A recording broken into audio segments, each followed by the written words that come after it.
बात नहीं मानी, उस पर ज़्यादा हंसने लगे।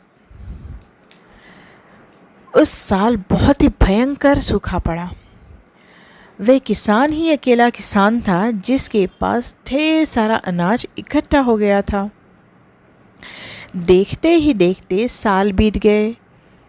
इस बार कौवे ने साधु महाराज के दरबार के बाहर बैठे हुए ये सुना कि इस साल बारिश होगी, खूब फसल होगी, पर फसल के साथ ढेर सारे कीड़े पैदा होंगे और कीड़े सारी फसल को चौपट कर देंगे। अब ये बात सुनते ही किसान के पास उड़ता हुआ फ़ौरन से कौवा आ गया और कहने लगा, इस साल फसल होगी लेकिन कीड़े भी होंगे। तुम एक काम करो, ढेर सारे पंछी, मैना और छुछुंदर को ले आना। किसान ने कौवे की बात मान ली और जैसे ही किसान ने ढेर सारे छुछुंदर को, मैना को और पंछियों को ले आया, आसपास के लोग उसे ध्यान से देखने लगे। पर इस बार वे किसान पर हंसे नहीं। पिछली बार की तरह इस साल भी किसान ने अपने घर में ढेर सारा अनाज इकट्ठा कर लिया। इसके बाद कौवा फिर से साधु महाराज के दरबार के बाहर नीम के पेड़ पर बैठे हुए साधु महाराज की बातें सुन रहा था।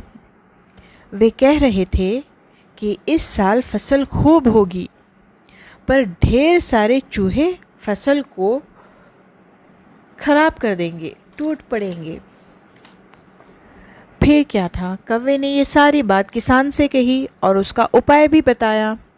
उसने उपाय ये बताया किसान को कि इस बार तुम बिल्लियों को न्योता देना, एक नहीं, दो नहीं, ढेर सारी बिल्लियों को।